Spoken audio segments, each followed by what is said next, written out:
Hi,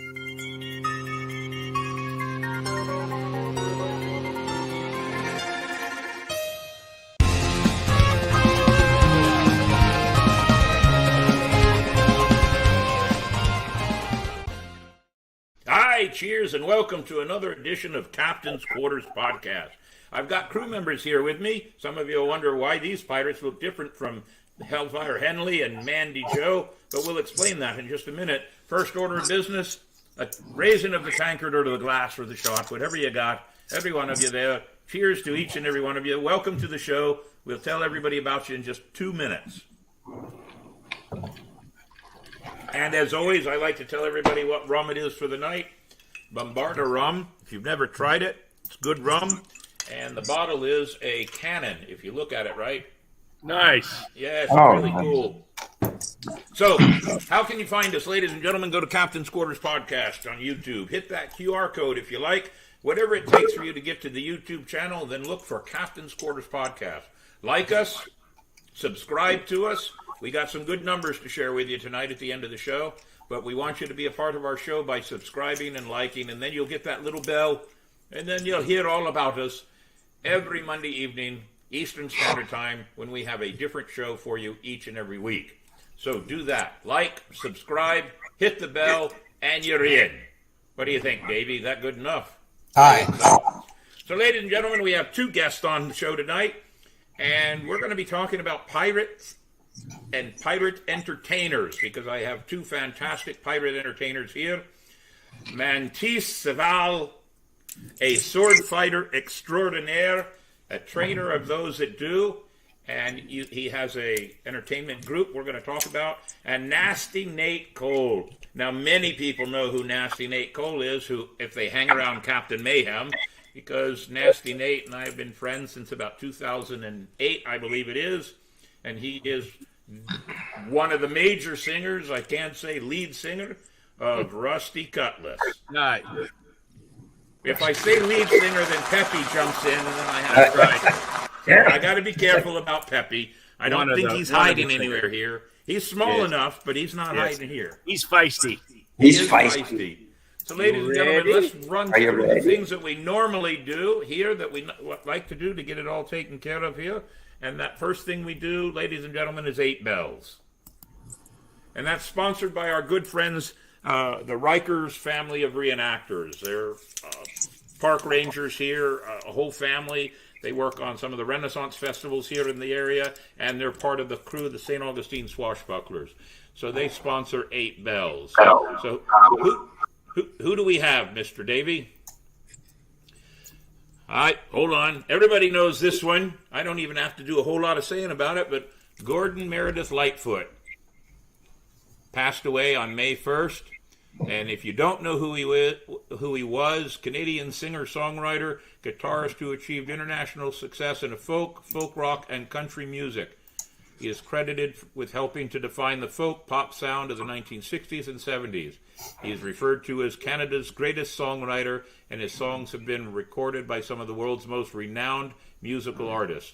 I'm not going to list out all the songs. Most of you know. My particular favorite, The Wreck of the Edmund Fitzgerald. I've loved that song ever since 1976. That was when I graduated high school, and that might be one of the reasons why. So there you are, ladies and gentlemen. We have to say goodbye to Gordon Lightfoot. Yes. Can I say a word about Gordon Lightfoot? Please do. For in the lyrics of the Edmund Fitzgerald, there's a lyric that says, the church bells rang 29 times for each man on the Edmund Fitzgerald. The other day, the Maritime Museum rang 30 bells in honor of Gordon Lightfoot. 29 for the crew and 1 for him? 1 for Gordon, yeah. That's very good. I had not heard that. Very good. Yes. That is most memorable. And our other one for the day is Sam Gross, an American cartoonist specializing in single-panel cartoons. He contributed to an array of publications, including The New Yorker. His cartoons have also appeared in Cosmopolitan, Esquire, Good Housekeeping, Harvard Business Review, and The New Yorker. He was 89, and Gordon Lightfoot was 84. So, ladies and gentlemen, as we always do, we make a cheer to the memory of these fine people who are part of our culture and our lives and have probably made a difference in our lives in some way, shape, or form. So, Davey, 8 bells.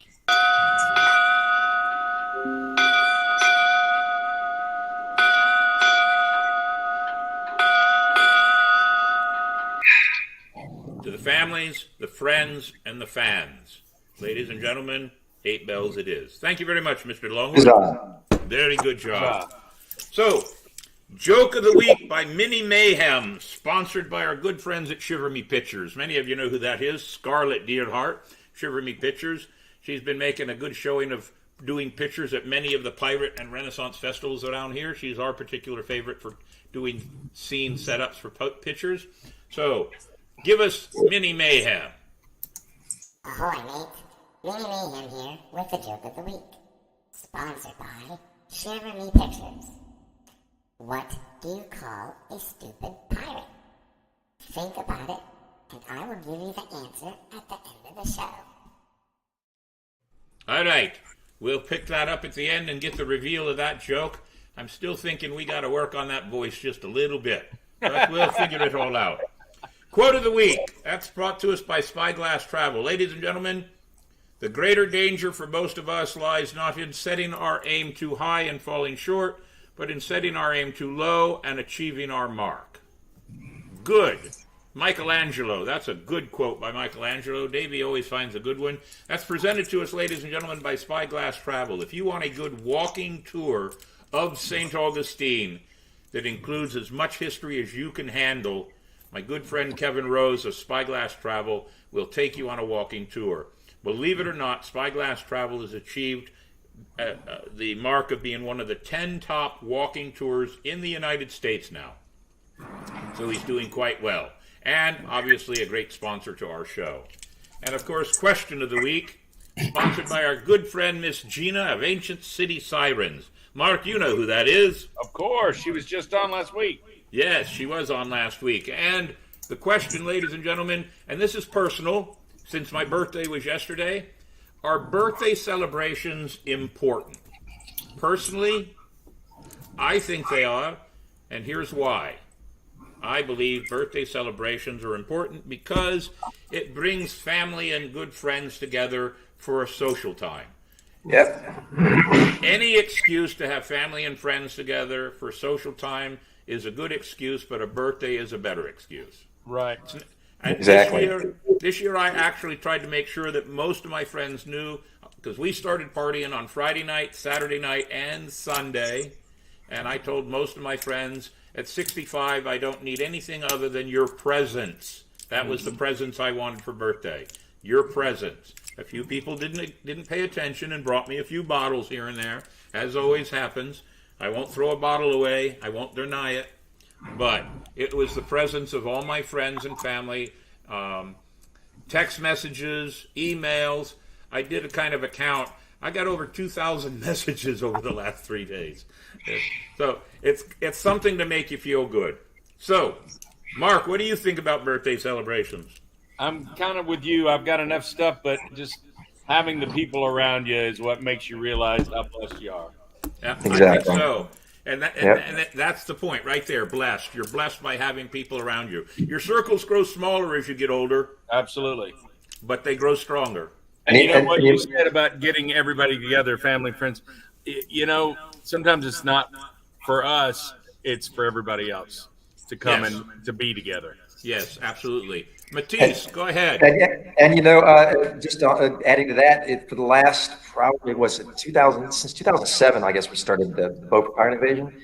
It's always been on my birthday weekend, Yep. and it's always been a blessing to have my friends around. And you know, my family will call me; they'll know where I'm at on my birthday weekend. Usually, it's in Beaufort at the Beaufort Pirate Invasion.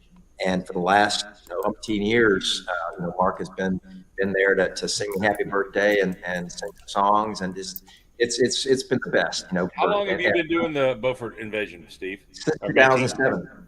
Since it started back again, right after the tall ship invasion in 2006, Pepsi America sale, they started the invasion back up in Beaufort, and we've been doing it every year since. So, but it's always been it's memories, the best memory I can think of. Yeah, sitting on that dock down by the water. Yeah, and sitting on Sinbad's boat, On the Mika.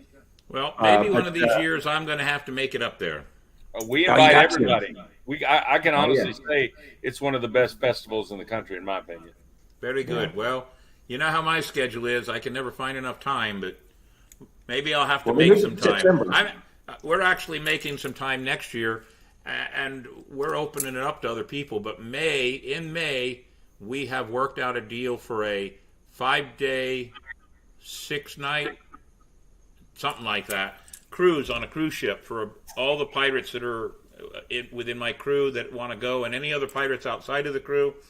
And we're going, I think, to Nassau, the Bahamas. I've never been on a cruise ship in my life, and I've never really taken a vacation in the last 20 years. Wow, so time to take it over. I'm going to do it. So my wife insists, and you know what they say, happy wife. Yeah, I'm surprised that you've not been on a cruise ship. You should be entertaining on a ship. You'd be great. Well, I've thought about it a couple of times, but here it is.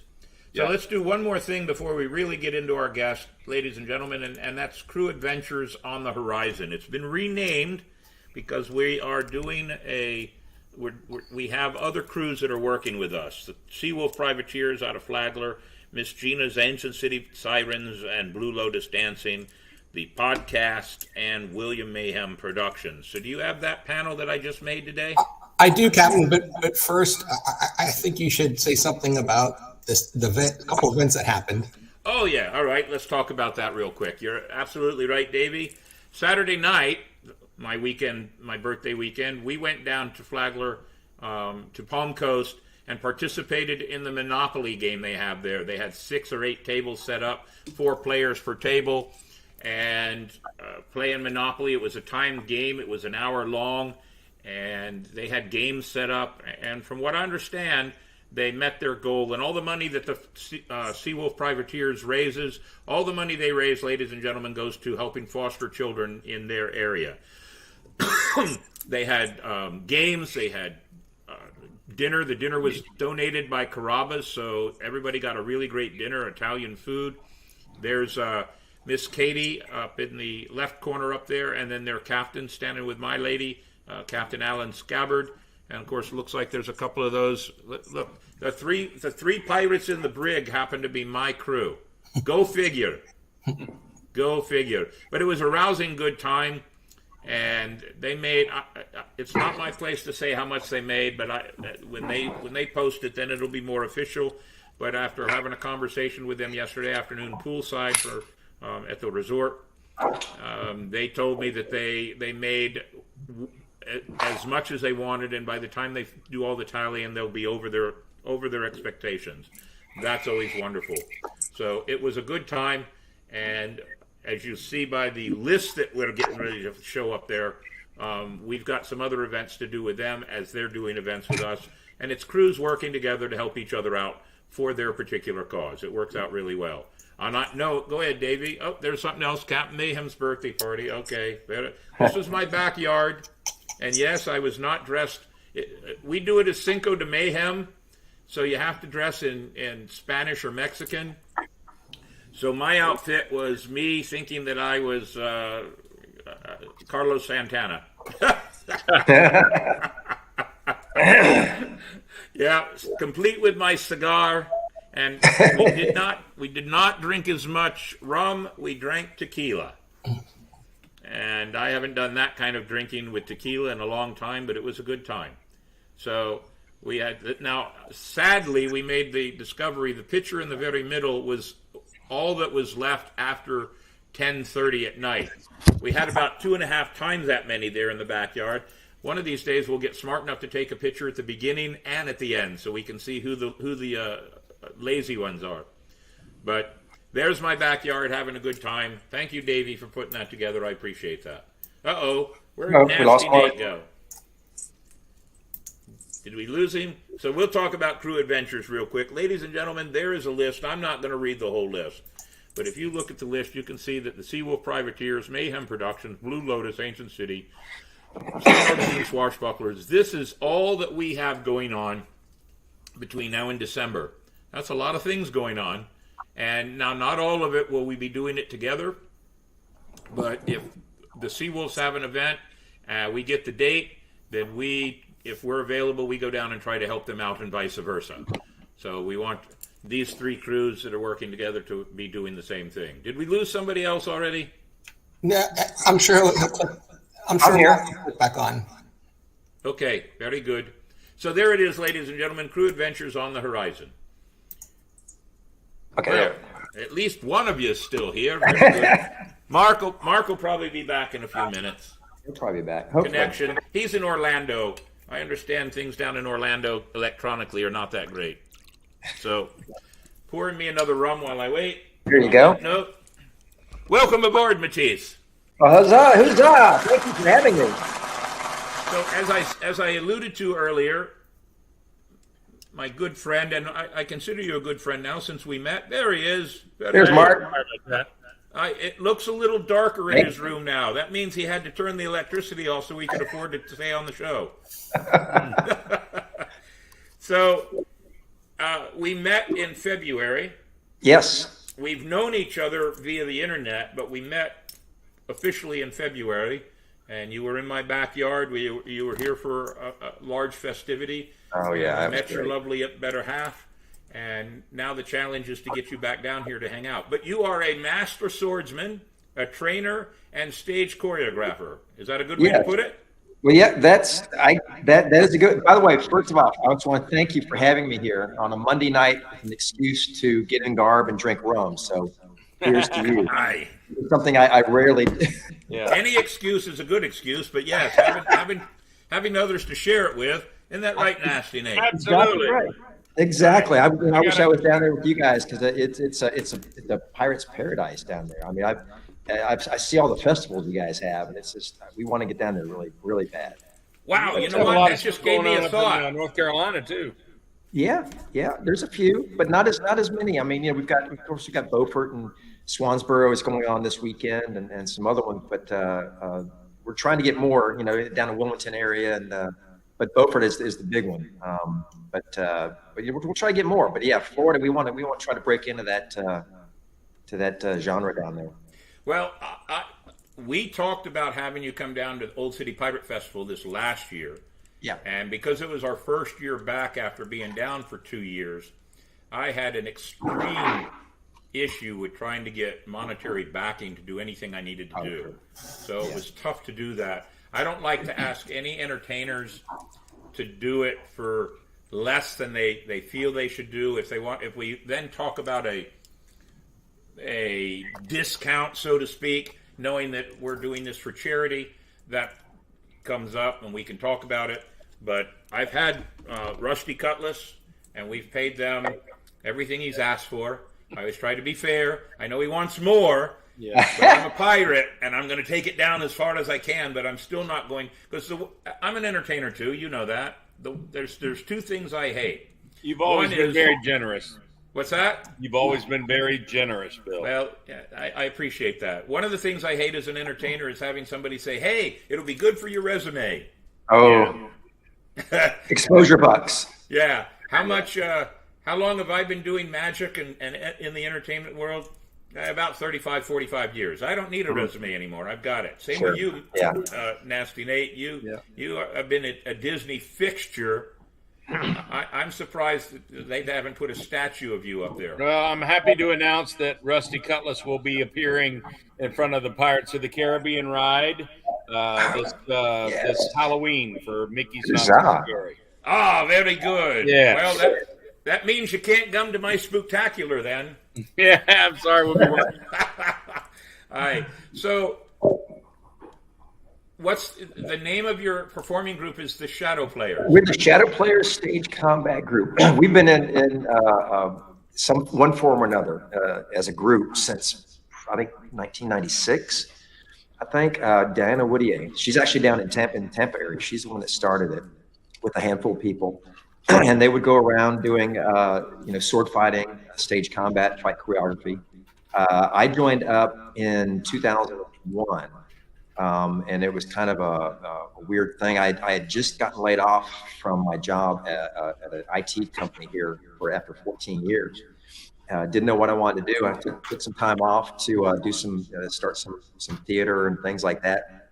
And there was a gentleman in Cary, North Carolina here that was starting a medieval castle hotel. And I read an article about it, and I was intrigued. And so I gave him a call, and he invited me over to his office one day, and I spent the entire day with this guy, just talking about all things medieval and sword fighting, and they were doing jousting and all this other things. So eventually, I talked him into hiring me as his entertainment director. This is in early 2001, and for about 6 months, I worked on this project with him, getting money, doing training, getting the land and the funding and things like that, making appearances to try to get interest garnered for this hotel. And after a while, things started to cave in, and so I left the project. While I was there, Diana, who was the artistic director of the Shadow Players, she had called my office one day and she said, "Hey, we're the Shadow Players. We do fight choreography, sword fighting shows." And what I explained to her was, we do at the time we were doing live full metal, full steel, full armor battle competition, broadsword and things like that. So I kind of filed her name away, and after I left the project in September, I gave her a call back. I'd love to meet with you guys and see what you do.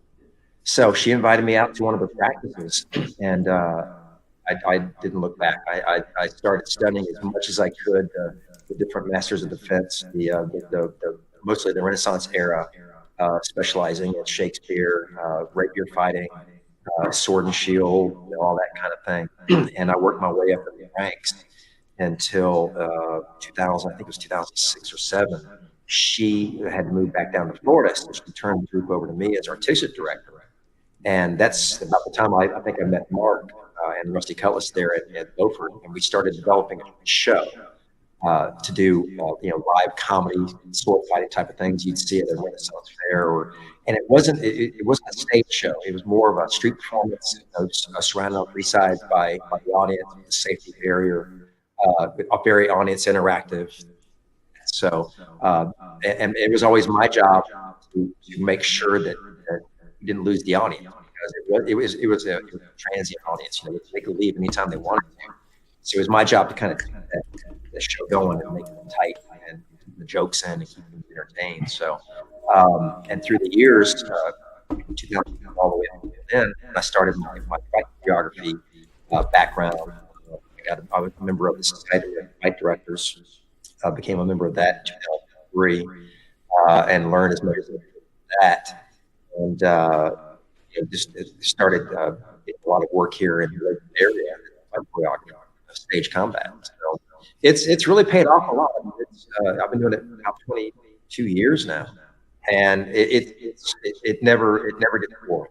It's just one of those things where we see the show, and you probably Mark has seen this too. You sing the same songs every night, and you do the same things. We do the same show over and over. We have to remember to keep it fresh, and to keep the audience entertained, because it's the first time they've seen the show, and we have to remember that to keep it fresh and the jokes going. We try.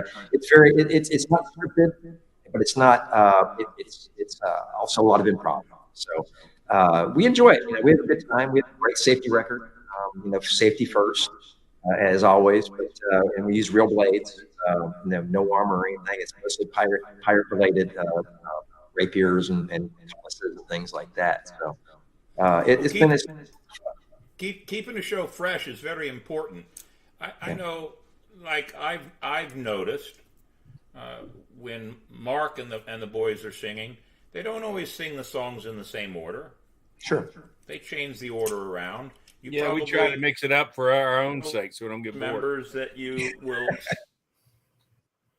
audience, and that'll give you. So that's one of the ways it works to keep everybody fresh. Yeah. And they just added a brand new sound system too, which I'm sure really has enhanced the show. Our show, yeah, And to- yeah. I just spent a lot of money on a brand new sound system with Broadway mics, and I just bought a new period tent from Colonial Seaport Foundation, who I'll cover here in a little bit. But yeah, it makes a huge difference. And like Mark said, it brings the audience into you. It makes you more. It's a more professional show because for years and years and years, we've been straining to be heard over. You've got down the way, you've got a live band playing. Or rock and roll playing and drowns out the show. So now we can be heard a lot better, and I can throw out my voice at the end of the thing about having a microphone system and being amplified, and same thing with musicians. If you take the time to amplify it, the audience goes, "Oh, this must be good." Yeah. They want us to hear this, as Yeah. opposed to we're just going to hope that you hear it as you're walking by. Yeah, exactly. We've either spent the money or made some good trade-offs with some. I have a friend that has an audio and sound company here, and we've made some trade-offs, and we have, I don't know, 8 or 9 wired mics and at least a half a dozen to a dozen wireless mics, and it does make a difference. Oh, huge. I have a big voice. Both of you have big voices, but sometimes if you do 3 or 4 shows a day, that big voice is not as big at the end of the day.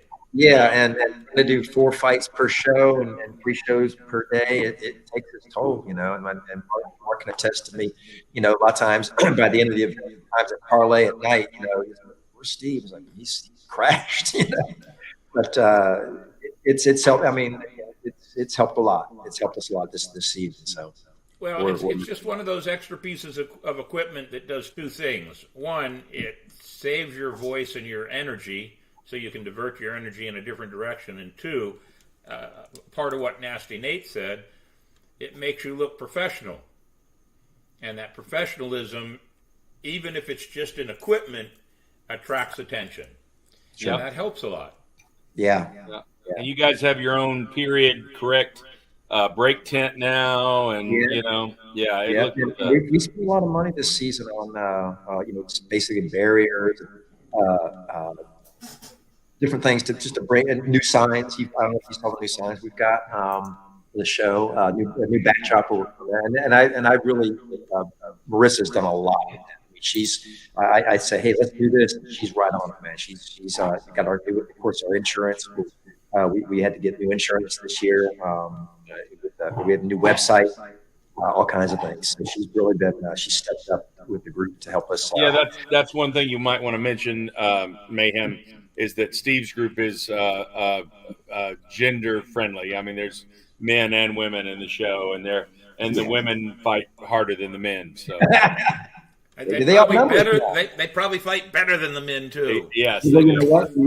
And then it's one of those things that early on, I remember Taz once told me, he was our captain who passed away in 2011. Here's the Taz. He's our captain for years. But he always said if you beat the women in combat, the audience will turn on you like that. Yeah. And so every time we do a show, we don't do it to any kill moves or anything, but it's mostly disarm and things like that. But we've got 3 women and 2 guys in the group, and they outnumber us. So with pleasure, So are your verbal scripting of the show? Let's talk about that first before the physical choreographing. Yeah. The verbal scripting of the show. Is that a script that your entire crew memorizes and knows, or is it off the cuff? Yes and no. It's top of the show. We do some jokes and things that we repeat. But the audience, like you can attest, Nate, and you have that.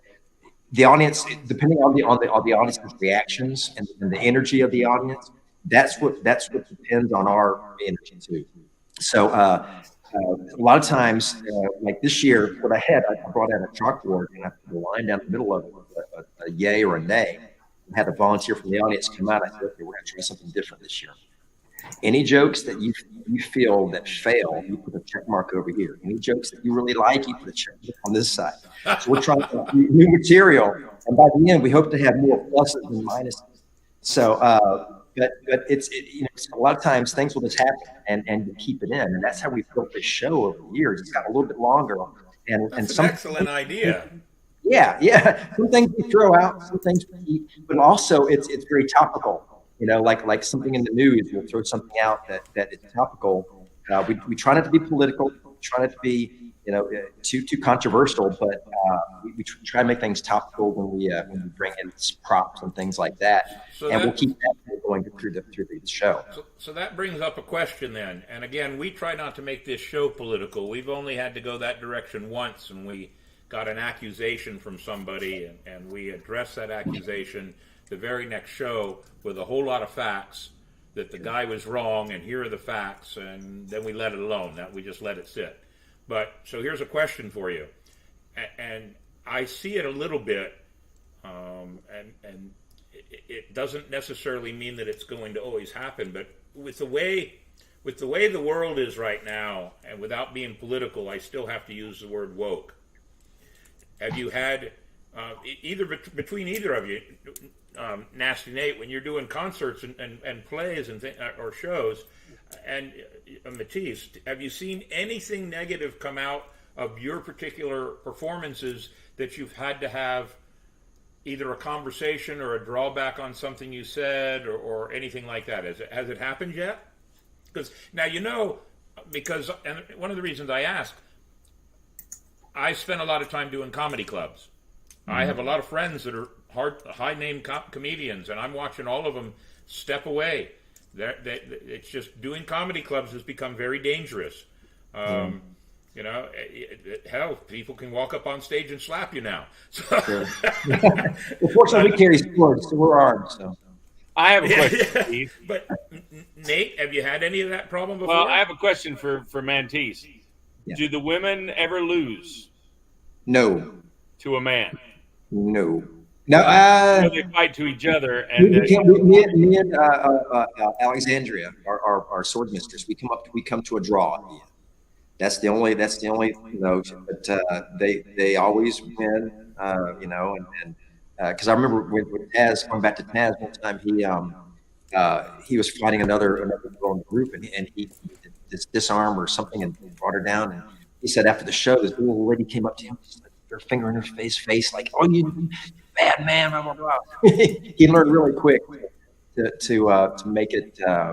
Let the women, have their day. Yeah. So. Well, I'll give you an example of a magic routine that I used to do on stage, and I've done it as a pirate now too. But back in the day, it was a routine called Guest Magician. And I stole it from Jackie Gleason, believe it or not. Jackie Gleason was the first one I ever saw to do it. My grandfather sat in his orchestra, so I was very intent on watching it. But the guest magician is where I bring anybody out of the audience up on stage, and I put a cloak and a top hat and everything on them. But in the back of the cape, there are two arms. And I step around behind them. My hands come out. Their hands are underneath the cloak, and it's my hands that is going to do everything. And there's a table brought out by my assistant, and I reach over and do this and do all the magic. Almost all the magic is stupid failure type stuff, like the cards that are all glued together, that kind of stuff. So I had to do a corporate event once, and the president of the corporation was a woman. And the people planning, they wanted me to do it with a woman. And I said, I don't think that's a good idea, but they were insistent. After the show, I swore I would never, ever, ever do that trick with a woman ever again. Mm-hmm. It was so awkward, and the response from the audience, you could tell it was not approved. It really just did not work out. So sometimes you have to take those steps. Yeah, and sometimes you have to go right up to that line and sometimes cross it over to see how far you can go. I mean, when I play our show, we play to families, but I don't, and there's a lot of children up here. So one of our jokes at the very beginning, we say, we bring out a sign that says PG, and we said, what does it stand for? We say it stands for parents. If the children understand our jokes, it's not our fault. So we play more to the adults than the kids, and we try to not cross over the line, but play to their sensibilities of the adults more than the kids. And it's good to push the line a little bit forward too, instead of crossing over it. Push the line. Exactly. A lot of the pirate songs, there are some lyrics in the songs that are more over the head of kids, and you can still get away with it, right? Yeah, well, it's called. There's a difference between green humor and blue humor. Absolutely. Blue humor is off limits, is dirty, which a lot of pirates want to hear late at night. But the green, yeah, I think that's what you're talking about, Steve. You go right up to the line. Yeah, read your audience. And you would read your audience. Yes, you got to know your audience. I refer to it as as a magician and a comedian. I refer to it as innuendo humor. Right. Because it has Innuendo. Innuendo. It's Italian humor. Innuendo. And you can get away with it in some cases because the kids have no idea. Yeah. But, Sure. but the adults are laughing their asses off. Exactly. Now, And Steve, the I other have to part- ask. What's that? I have a question for Mantis. Go ahead. At the end of your show, you dress a guy in drag, right? Yeah. You haven't had any problem with that, have you? No. Well, this Disney this does it too at the Hoopty Doo review. That's why I was wondering. we call them a global volunteer. We bring them out, we blindfold them, we dress them all up in this drag stuff. But I made the joke. It was at the Ren Fair. It was during the third show, I think, of this middle show of the second day. I was out in the audience. I was mic'd up. I said, hey, we called the volunteer Bob because I can never remember his name. I said, Bob, just be thankful you're not in Tennessee. And so, and I heard a lot of, that, no. So that's one of those times where it's like, okay. And some people laughed, some didn't. And after the show, Morrison goes, okay, so that's how you kind of get to that line, and you get the feedback, and you go, okay, I'm not going to do that anymore. Yeah, Pepe Duval, he's in our band. He's also in a band called the Sweeney Brothers, and they just did a gig, and he made a joke about Bud Light and some guy, and it was questionable. You know what I mean? You got to again. That's one of the times where sometimes, and we had another guy in our group say something that wasn't fully correct, and I had to come on the side after I said, let's not do that joke anymore. So that's how we rewrite the show. We find out where we're comfortable with it, and where the audience is comfortable with it, and it's over a long period of time. But once you get once you're in that groove, and you know what you can deal with. Like Nate, that a lot of the jokes that you tell, in between some of the sets, you know your audience. If it's later at night, the kids are asleep, and it's like a lot of these Ren Fair groups. They have an R-rated show, they have a regular G-rated show, and they have anything in between. And we're trying to get to that point where we can write another R-rated show for the adult audiences that we do for special events and things like that. So we're just getting to that point. But right now we have to keep it in the middle of the road and know where we can cross and where we can't. So the best part about doing an innuendo show or a middle of the road show, in my opinion, the best part, it shows that as an entertainer, you're entertaining with intelligence and not smut. You're being clever as opposed to being dirty. That's exactly. True. I mean, I was part of a website back when I was in Vegas that was clean comedians only. Mm-hmm. And you could only be on it if that was your show. Now, I had some things that were right up to the line, but I never used cuss words in any way, shape, or form and that was the difference between over the line and not over the line. I prefer not to use cuss words whatsoever. Well, working for Disney for 30 years, we have, Yeah, well, you got to come up with some new words. That's all. But there was also a challenge too, because exactly, because people are so accustomed to hearing blue humor on TV and stuff that they almost kind of expect you to go there. And then when you don't want to look like you're not cool or funny. You know? So that always gives you the opportunity. You're taking them right down that path, whether you're doing your choreography or you're doing your song, or I'm doing a magic routine with some comedy, and you're taking them right down the path, and they know where you're going to go, and then all of a sudden you make an abrupt right turn and take it somewhere else. Yeah. And all you got to do at that point when you take that abrupt right turn is stop the whole thing and go, I knew you knew where I was going. That shows where your mind's at, not mine. And you don't get away with it that way. You do a smattering of laughter to the audience, and then they got the joke. The other people get it, and sometimes any live performance, especially in theater. I've done a lot of plays and things where your audience man, they laughed. They were crying at this joke last night. And this audience over here, they didn't get any. They didn't. It was like, wait a minute, this was funny. What happened? And it's all the audience. It's all the mood. It's all the flow of the show. It's live performance. There's nothing like it, especially when you're dealing with swords in your hand. You always, as a pirate, when we're doing pirate events, you have to keep that element in there too. That you're a swashbuckler. That you're in this world, and everything's got to stay within that pirate world. Seafaring world. Yep. You don't want to forget that. Exactly right. Where did you, Matisse? Where did you get your training? So obviously you had somebody else train you to put you to the level you're at. Okay, it all started here. I brought a prop. Okay, here we can see this. Zorro. This is my lunchbox. Is that the gay blade? Yeah, no, this is the one with the Disney version. Yes. This is back in 1969. I think I got. Who played Zorro? I always wanted to be Zorro, and everybody did. I mean, no, but who was the guy in the Disney guy? Do you remember? The guy that played Will Robinson's father. What was his name? Yes, you're right. The guy from Lost in Space? Guy something. Guy. Gosh, his name was Guy. We'll Google But anyway, yeah, we'll have to Google it. But he was the one that played Zorro in the original Disney version. And man, I wanted to be Zorro. And then Princess Bride came out, and I wanted to be the Dread Pirate Roberts. And I dressed. I remember the first year I dressed all in black. Yeah, I remember. And everything. Remember that? And that after spending a summer in Beaufort, and that went out the door real quick.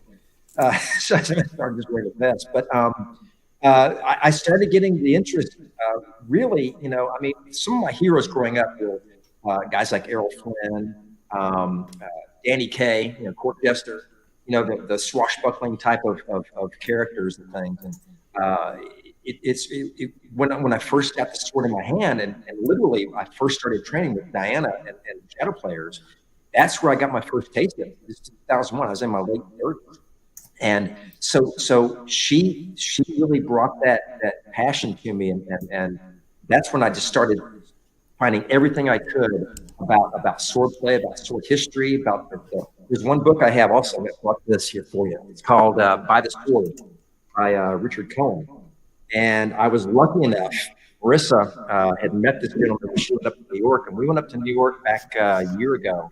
And I had the pleasure of meeting this gentleman for lunch. His name is Richard Cohen. He wrote this book called By the Sword, and he's an old English gentleman. He's in his 80s, and he still fences every day.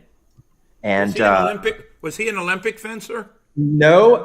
Okay. I'm thinking of someone else. He was an extra in the James Bond film that they had the fencing scene in, the fencing salon. He was an extra in that. And his friend at the time told him there was another film that he was working on that he would like to have him come down. And unfortunately, he had a fencing competition in England, and the film was Pirates of the Caribbean, and he could have been an extra in that. But, this gentleman, he was. I was lucky enough to sit down and pick his brain for like an hour in New York City. We went and saw some shows, and he took his time out of his day to come and meet us. And he actually got up out of his chair and started showing me some fencing moves, and we started, comparing notes and things. So, but this book, I've been through 3 copies of it.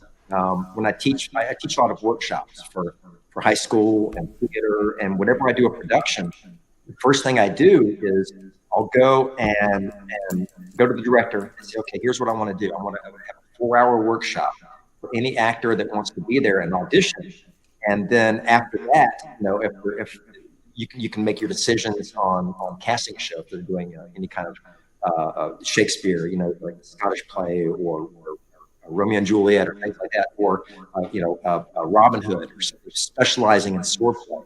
So we'll do that for a Saturday or something, and we'll have a workshop come in, and I'll work from this book, and I'll work from other things that I found over the years. The way I really learned was by doing. One of the very first choreography gigs I had was Capitol Opera Raleigh. They were doing Faust, and I got to work with the director of the Symphony, where we had to choreograph this fight to the music, and just using my own creativity and what I'd learned over the years from my swordplay background.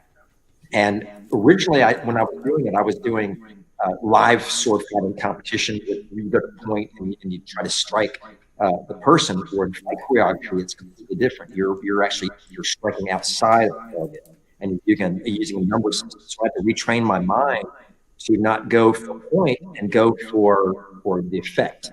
Because what you see in Hollywood is so far removed from what is historical fencing. And we try to bring a lot of historical moves into our fights, depending on the play you're doing. If it's Shakespeare, you want to bring in the Renaissance. If it's a Scottish play, you're bringing in medieval. If you're doing Robin Hood, you're doing kind of a little bit of both, fantasy, things like that. So you have to know your play. You have to know your actor's abilities. You have to know what the director's vision is. But the best thing a director can do is hire a fight choreographer. Because I've seen where you see these productions on stage that they don't hire a fight choreographer, and that's their first mistake, and someone's going to get hurt. Because what we usually say is, if someone does get hurt on stage for real, that the audience stops caring about the character and they start worrying about the actor. It just brings you out of that whole illusion that you're trying to create on stage. So the first thing you do is just run it, get over. We have a fight call before the show. I just got finished doing Fiddler on the Roof on here in Cary. That there was a fight choreography, small part where the Russians come in, they disrupt their wedding, and then somebody's beat up. And the director I've worked with before, she brought me in to work with the actors to do that. So it's not just swordplay; it's any kind of violence or physical act on a stage. That's where you bring a fight choreographer in, and just doing it over and over many years, you learn that way. So, Steve, yeah, tell them about your lightsaber battles. Oh yeah, we did a few years ago when we did the premieres here in Raleigh for the Star Wars, the prequels. We had Taz, who was our captain. He dressed up as Darth Maul doing lightsaber fighting, and we'd actually got. Before I joined the group. Right before I joined, they actually did North Carolina Symphony. The symphony created the music of Star Wars, and they had our group come in and recreate some of the fights. I think episode 1. In front of the symphony, isn't that cool? In front of the symphony, yeah, and it was amazing. That is cool. Yes. Very cool. I got to choreograph down in Myrtle Beach. The producers of 47 Ronin, Keanu Reeves, they called me to come down and choreograph an introduction fight for all the Southeast theater vendors, and the producers were there. So I had literally 2 days to choreograph an opening, and I used some of the guys from Medieval Times down there, and I brought my group in, and we did the music. And Pepe actually turned me on to Akodo, the drum for Japanese drumming, and we choreographed this whole introduction coming in to music. It's somewhere online, I think. But at the end, we had these flags, and they dropped flags, and the producers of the film were there on stage with us, and so that was pretty neat too. So we've done a really cool, interesting things over the years. So on-screen sword fights, because I've had this conversation with some other friends of mine. I have a few friends in the area that are sword fighters also. And I'm going to tell you my answer before you answer, just in case your answer is my answer. Okay. Favorite sword fight, screen sword fight. Now mine is, believe it or not, and you already mentioned it, mine is Danny Kaye. Danny Kaye. When he did the hypnotic sword fighter. Snapping in. Yeah.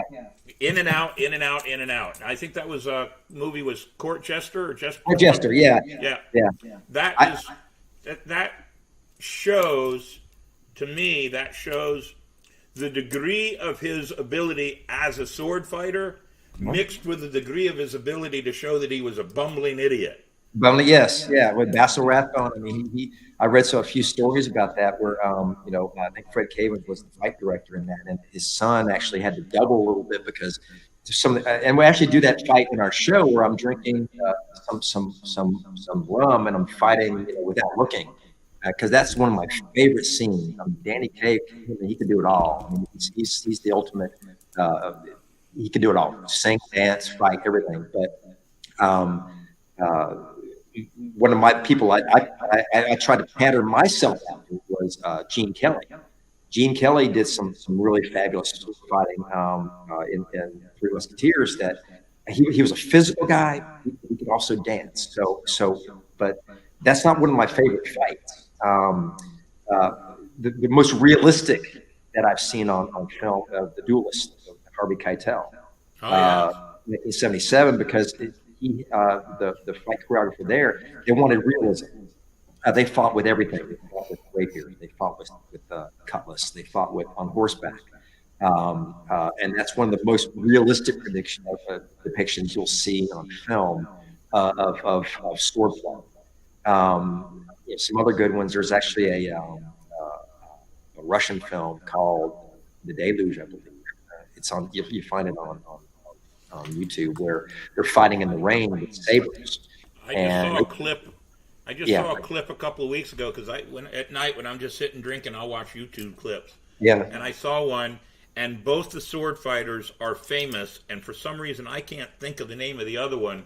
But the first one, the one that pops in, because I was a fan of his because I'm a magician, is Tony Curtis. Tony Curtis. What movie was that? Do you know? There was Around the World in 80 Days, wasn't it? What's that? Around the World in 80 Days? No. Was that the one? Is that the one where they're in the race car? They're in a race? No. Tony Curtis is a sword fighter, a young sword fighter, and the other person he's fighting, it was a black and white movie. Wow. I'm going to have to go look it up, and I'm going to send you the clip. Because the other person that he was fighting, who he beats, is also very famous, and I did not know. I knew Tony Curtis knew swords. I did not know this other actor knew swords, so it was very interesting sword fight. I'm going to have to go back and find it, and I'll send you the clip so you can see it. You'll find it interesting. That's interesting. Because they start with rapiers, then they go to sabers. Well, in Rob Roy, they're fighting. Kind of like a Rob Roy, but it was. Damn it! I hate it when I come up with something and I can't think of the whole thing. I'll find the clip and I'll send it to you. I think you'll find it very interesting. You know the longest fight in movie history? What? No, I don't. It was Scaramouche, 1952, where they're fighting in the theater. We one time we sat down and counted the moves. There were over 2,500 moves, I think. And a move is one strike. And I think it's a 7.5 minute fight on film. But that's one of the longest sword fights in film history.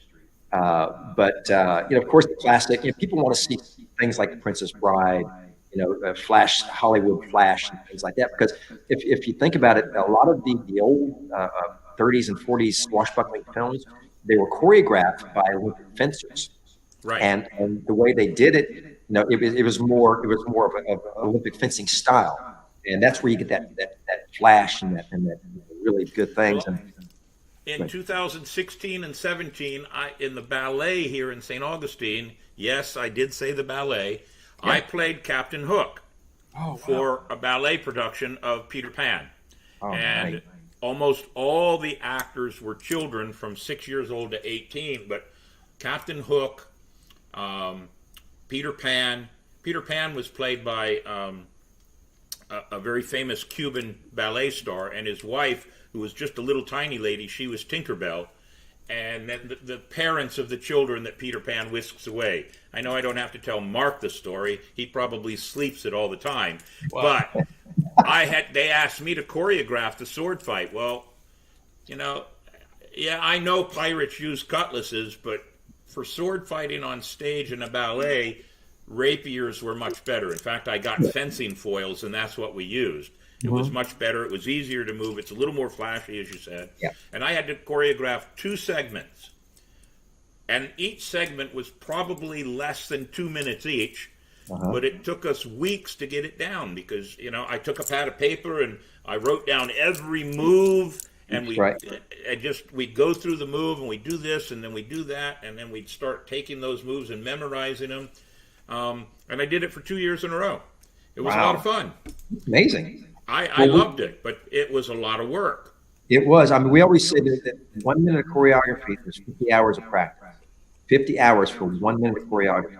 Yeah. And doing it live, you can't do it like on film. Film, you can do the same move, but you can just switch the camera around and do it at a different angle and do the same move, and it looks different. And you can have quick cuts and things. That's why I don't like a lot of quick cuts of today. Back in the day, they had long, extended cuts where you're traveling across the screen, and you can't fake that.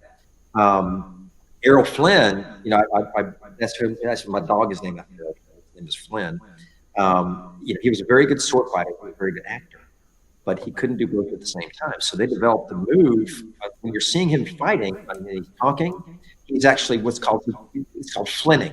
It's basically 80% of the Princess Bride. Basically, just hitting swords up and down, boom, boom, boom, above and below, and up and down, things like that. And then when you start getting into the real meat of the fight, then they're actually doing the fighting back and forth. One of my favorites, Jose Ferrer in Cyrano, the original Cyrano. That was an amazing fight, and I showed it was a lot to our new members. Saying, this is what I want it to look like. It's going to be fast and quick, traveling back and forth. People want to see the flash, even though it's Hollywood.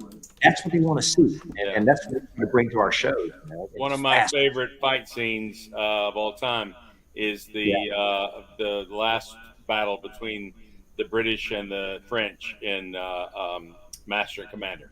Oh yeah, it's just so realistic. It's like the close quarters, and it's like you don't have room for all the flashy, foil fighting. It's all Well, that's what people, on Pirates, they didn't use rapiers. They used cutlasses. Close quarters, you can't get that. I mean, there's no way you can use a rapier on a ship. It's all cutlasses, close quarter fighting. So. Now, didn't the Luna build the deck big enough to do a fight? Isn't that right?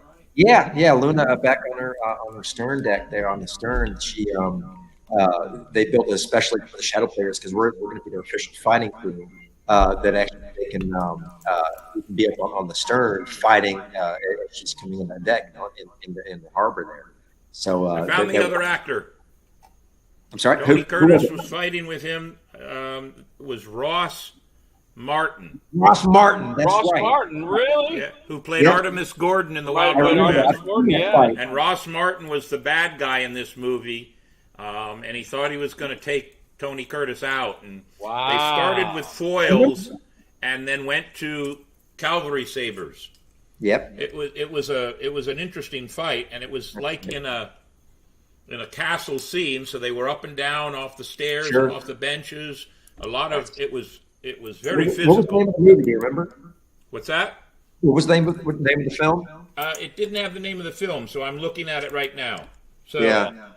Mayhem, when you did Captain Hook, were you as good as Christopher Walken? I was better. Let me tell you a story. That would be hard to do. When the man that owns the ballet company came to the Pirate Museum By the way, year, I used to be in the ballet, but my ballet got too big. That's a 4-4 you'd be wearing then, right? That's a 4. Yeah, instead of a 2-2, it's a 4. Yeah. So when the man that owned the ballet came to the museum to get the museum to be a sponsor because it was Captain Hook and Peter Pan, I accidentally walked upstairs in on the meeting, and the guy is Cuban. Accidentally. Actually, I honestly didn't know. True, that part's true. So I walk in, I do my thing, and I turn around and walk out, and he sticks his head out the office door, and he goes, You would make a perfect Captain Hook. And I went, no. And then when they told me it was ballet, I actually said, no. But I went home, and I thought about it for a little bit. And honest to God, this is what I thought. If Dustin Hoffman can do it, and Christopher Walken can do it, so can Captain Mayhem. Yeah. And I did it, and... Wow. Let's see, where am I at in there? There I am over there at the side. That's the entire troop. Are you by the crocodile? What's that? Are you by the crocodile? I am. That's me by the crocodile. Oh. And I had to rumba with the crocodile at the end of the show.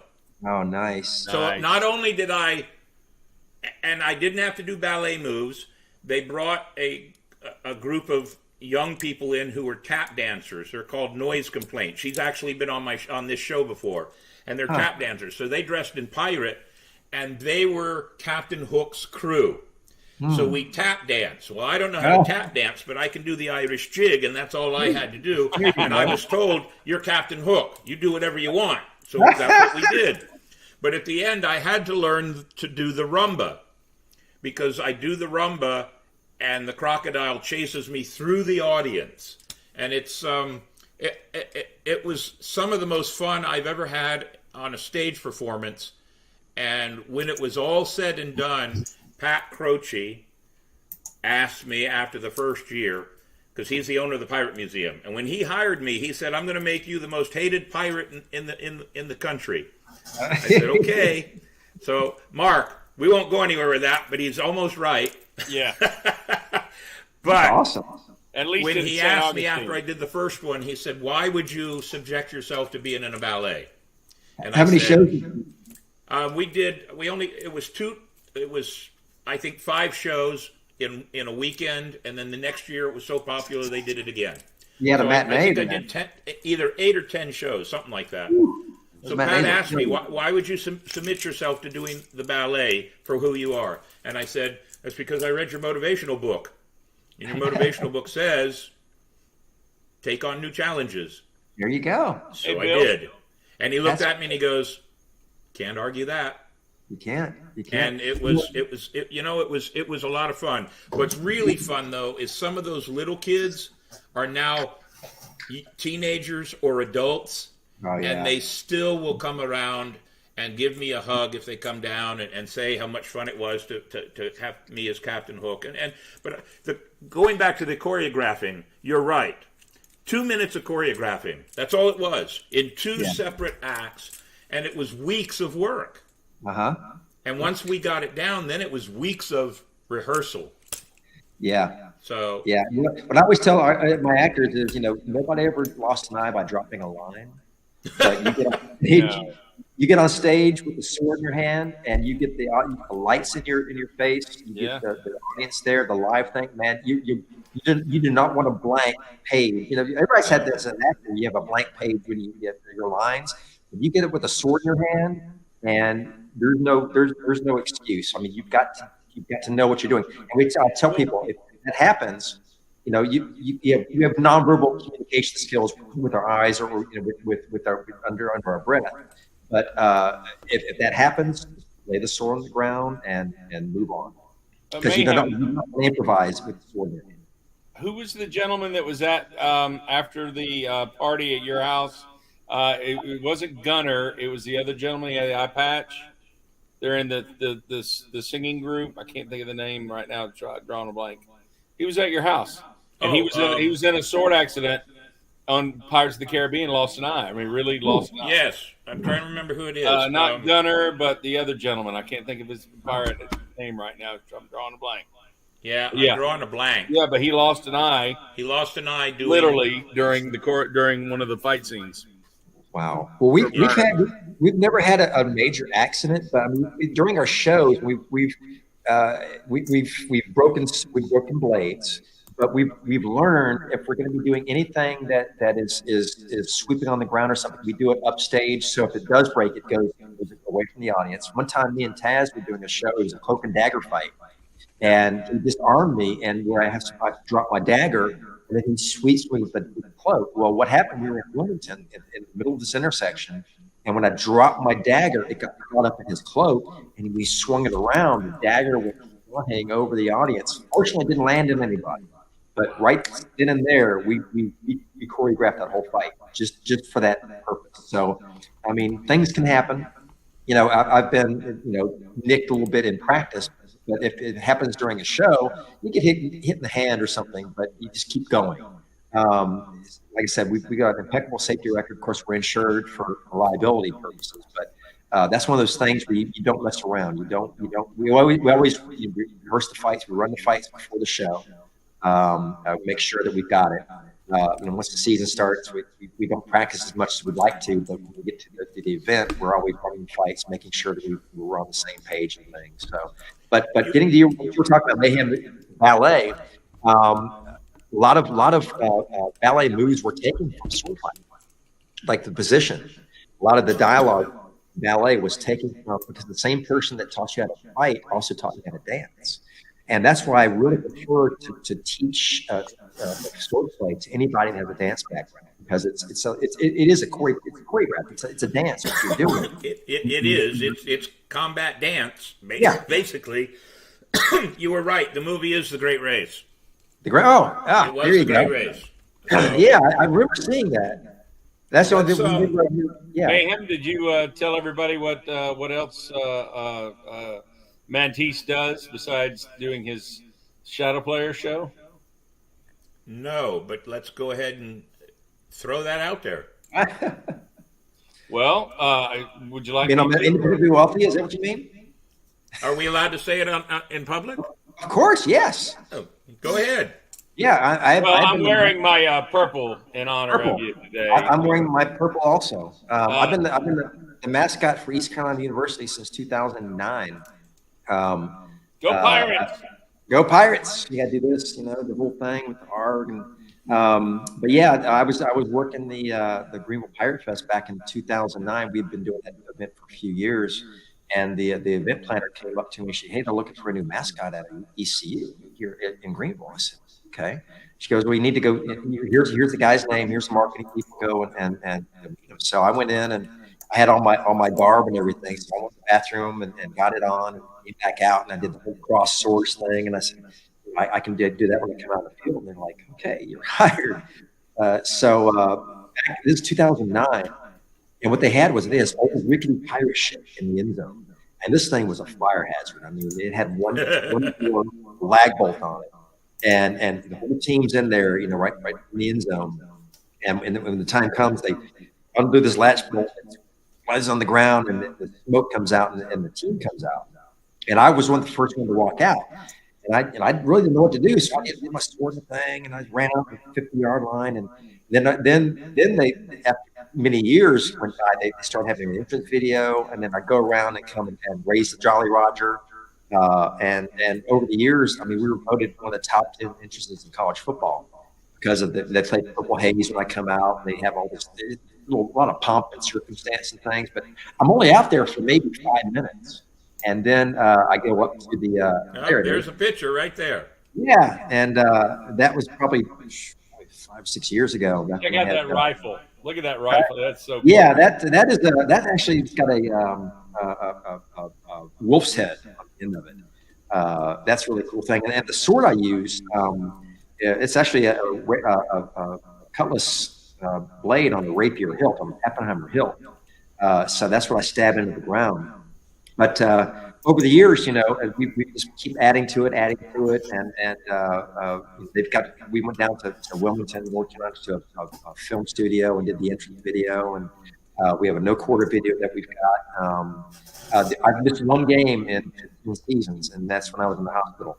And that night, ESPN gave me a big shout out on. We were playing Temple. I remember this Temple game. It was a Thursday night game, and I was in the hospital bed watching it.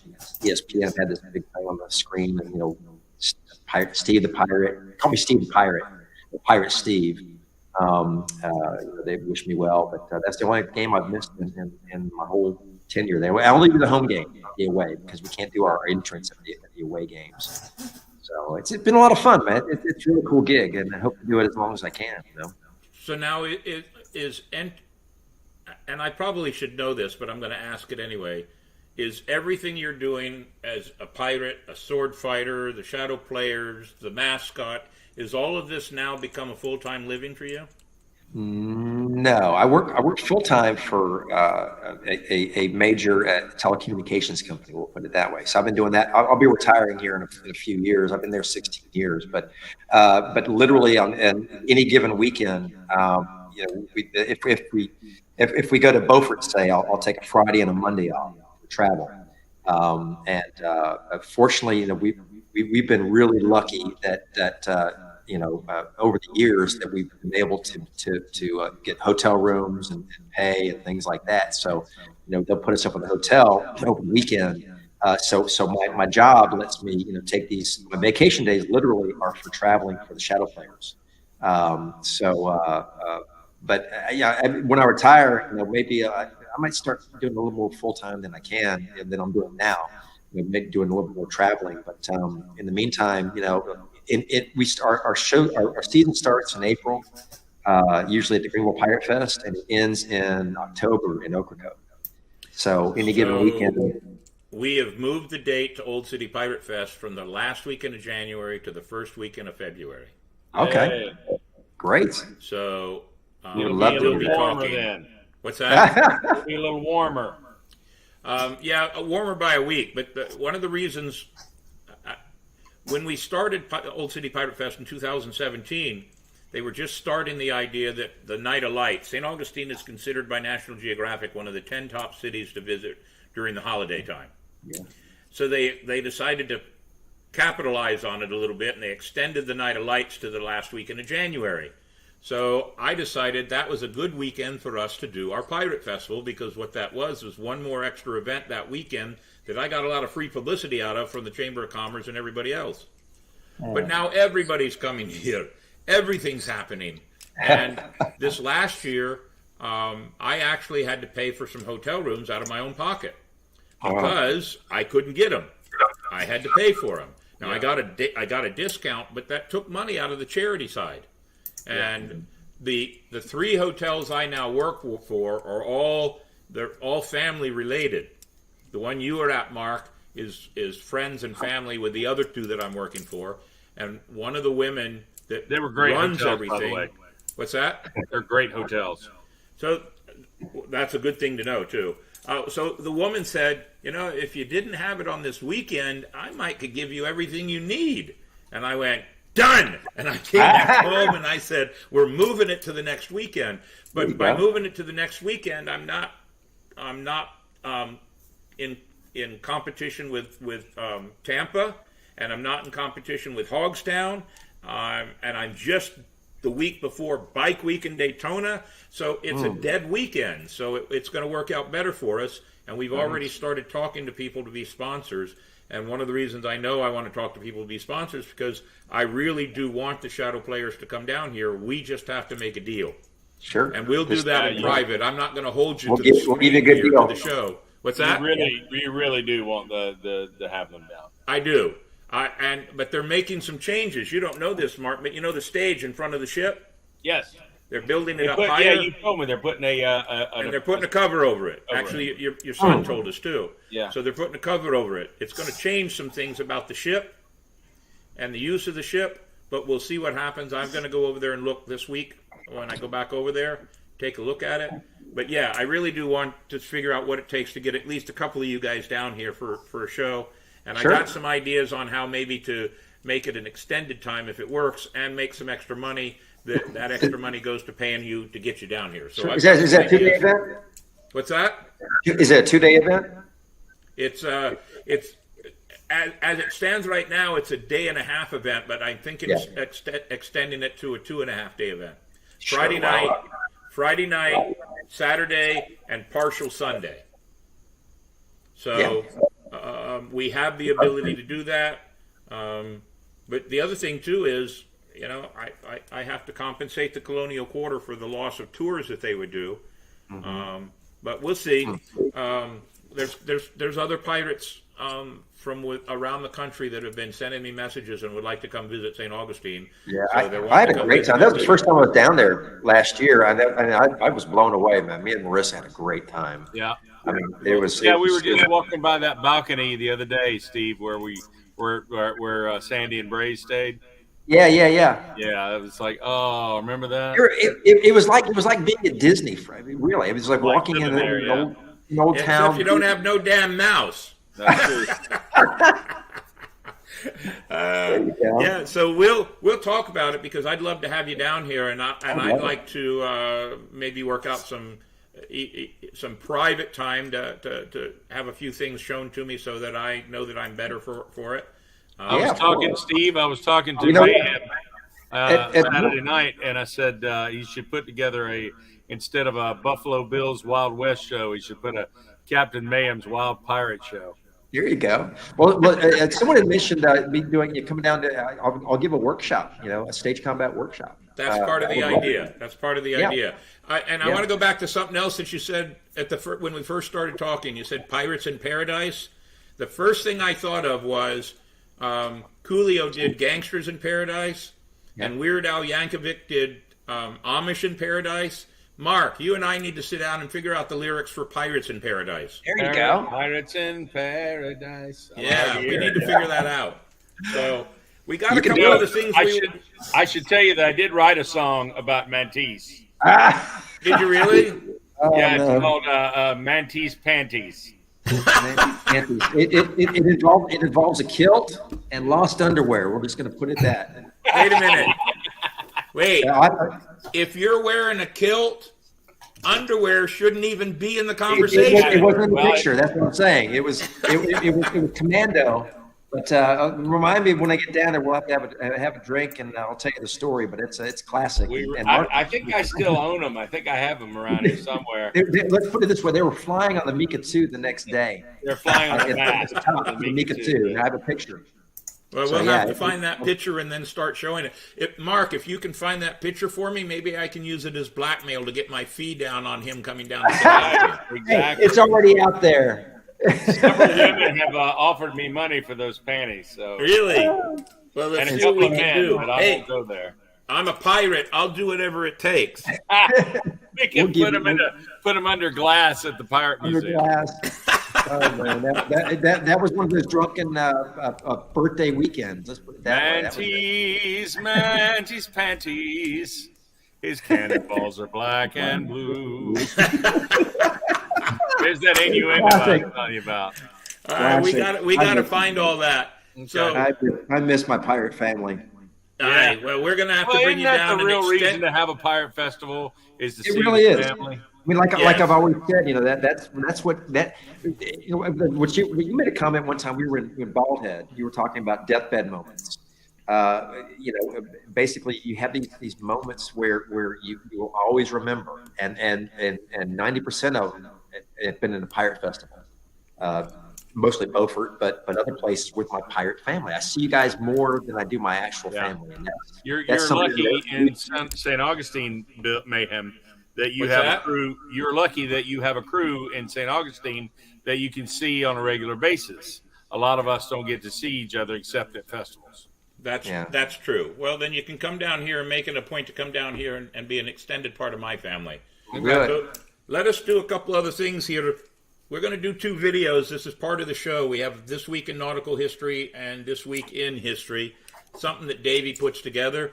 It gives you a chance for a little bit of a break if you need it, but while we're doing the second one, I'm looking at all the messages that we got, and then we have another round of conversation, because if anybody added to some of our conversations, we go back and rebuild it. So, Davey, I got to ask you, though, video highlight of the week. You didn't do a video, did you?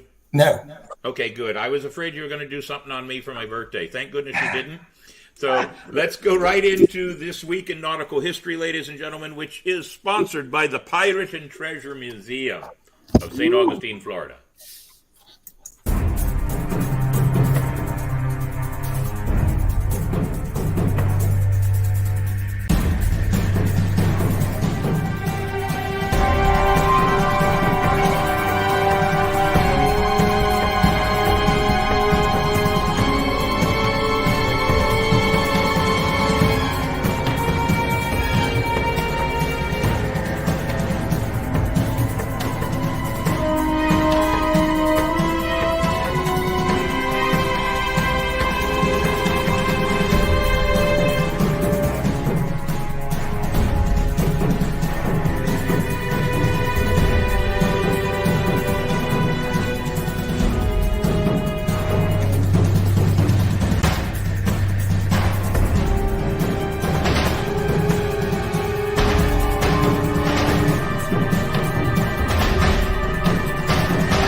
Very good. That found interesting. Did we lose Mark? Yeah, I'm sure I'll be back. All right. He let's went to hope go he find the comes panties. back. That's quite possible. So, Davey, I don't have any mail call for this week. So, why don't we just kick in this week in history right away so we can come back to the messages, because I've already seen some ones that'll elicit some other good conversation. And so let's go ahead and do that. And our history of the week, ladies and gentlemen, is sponsored by our really good friends at Dick's Wings. If you want a great lunch, he's got 20 different lunches at least that you can go over and get, from hamburgers to wings, and they have the great wings there. My particular favorite is the pirate-flavored wings. If you haven't had them, hey, it's pirate-flavored wings. No, it doesn't taste like Johnny Depp's underwear. It actually is pretty doggone hot. And you can get it even blazing hot, and I have to be careful with it. But yeah, see? Look, there it is. There it is. They haven't been washed. Get rid of them. All right, Davey. Hey, wait, these are Sinbads. Those are Sinbads. That's a story right there in itself. It's sincere. You know what? That's the first time that I really realized that Sinbad liked me, because he dressed up as a woman for my birthday and sang "Happy Birthday" to me. Oh, look! It even says, I just looked. It even says Mantis on it. Mantis. I signed it. You got autographed pen. Well, you know what? Speaking of that, we almost had the opportunity to get Gary Bostwick's panties from Rocky Horror Picture Show. No. Yes. He was at Ancient City Con last year, and he really enjoyed talking to us pirates. We did an interview with him. He actually lives in Florida, if you didn't know that. Yeah, I think they just did at MegaCon, not this year, but past. They did a Rocky Horror reunion, and he was there along with what's her name that played his wife, Janet. Yes, that's Susan Sarandon. There you go. Very good. So so let's do this week in history, so we can come back to our messages. And I see in a few here that are going to elicit some more conversation and quite a few more laughs. Before you do that, Davey, can our guests see the comments too, or is it just me? They should be able to see the comments. You may be able to see the comments too. We're going to go back to the beginning and scroll through them. Do this week in history, Davey, and then we'll come back. Okay.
Great job there, Davey Longwood, as always.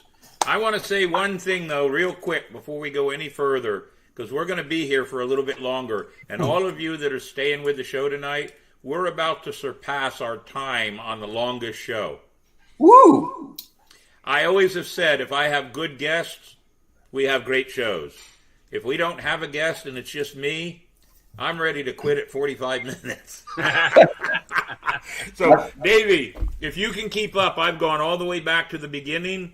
Okay. And if you can keep up, the first couple of ones are just some hellos with everybody. I do want to say hello to the Real Treasure Hunters. They wish me a happy birthday, and I'm trying to get them up here for a weekend. They're actually the Real Treasure Hunters. Look them up on Facebook, ladies and gentlemen. They actually do go and start looking for treasure. They do a lot of research to find out if it's real.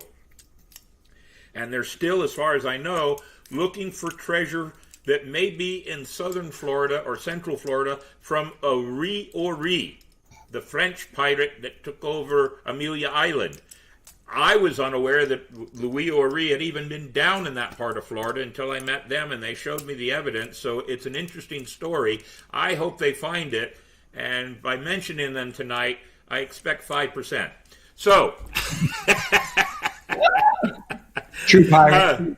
Let's see, who else is on there? Danelle Everhart is from the 839 crew out of the Elks Club Lodge here. Nightingale in Florida, one of the swashbucklers, is here. Athena Rivers, I see you here. Very good. Thank you very much for being here. There's Sky Jockey, Athena Rivers. There's Gina Marie. She is watching, and she said, she answered our question. Yes, birthday celebrations are important. It's nice to honor loved ones on their special day. She's absolutely right. Let's go on through. Nightingale in Florida. Birthday celebrations are great. I'm sure drinking the gifts of rum will be a sacrifice for the captain. You're absolutely right. I will sacrifice myself to drink the rum. Doesn't matter how bad it is. I see Captain Smoo is on board. If you guys aren't aware, Captain Smoo is up in Quebec, Canada. He's a regular watcher of the show. Bonjour! He is the main arm, the strong arm behind the international pirate community. Hope that everyone is enjoying this amazing podcast. And we're honored to have you here, Captain Smooth. Thank you very, very much.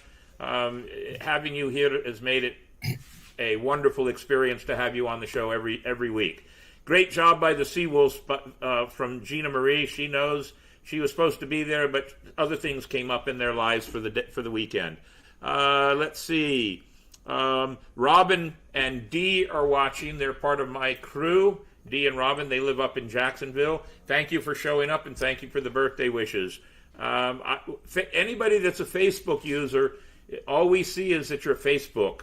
We don't see your name, so if you can put your name out there, that makes it easy. Little Traveler, it's nice to see you again.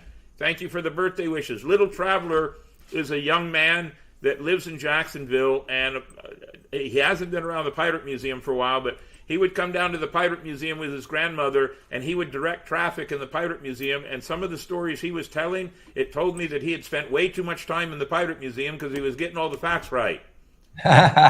He was my backup man.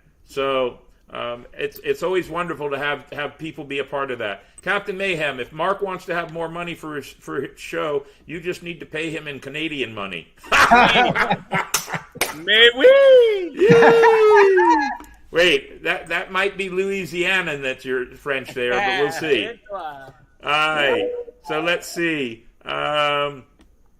Little Traveler asks how the Pirate Museum is doing. Little Traveler, you got to come back down. I'll be there Saturday. If you can come down, come say hello to me.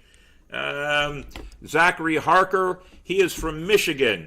The live steel improv is something my group was doing before the COVID hit. Combat sword improv would be so cool to learn. Well, it looks like we may have to have a workshop.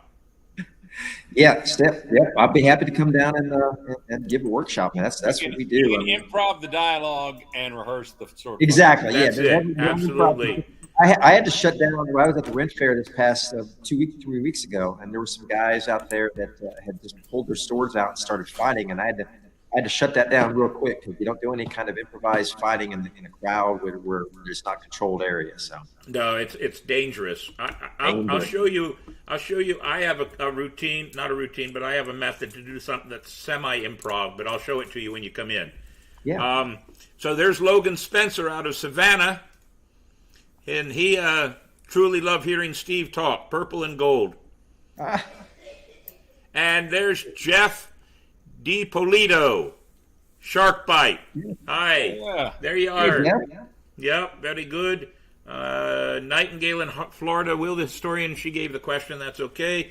So, Will the historian says, birthday, yes and no. I've never been someone who likes a big fuss over my birthday. Dinner is fine. I believe it's more about the people that want to celebrate your birthday. One party, a decade, that's my motto. By the way, Will the historian is my son, and he will be a guest on the show in June, talking about World War II and D-Day on June 5th. He is a history teacher for middle school and high school. Let's see. The Canadian money one was a good one. The lunchbox has got to be a collector's item. Is it a collector's item? And Zorro was Guy Williams, by the way. Yes, Guy Williams. Guy Williams. Thank you. And Toby Stevens was the dad in Lost in Space. Ah, very good. I got that wrong. Guy There it Williams is. is too. So do you still carry your lunch in it?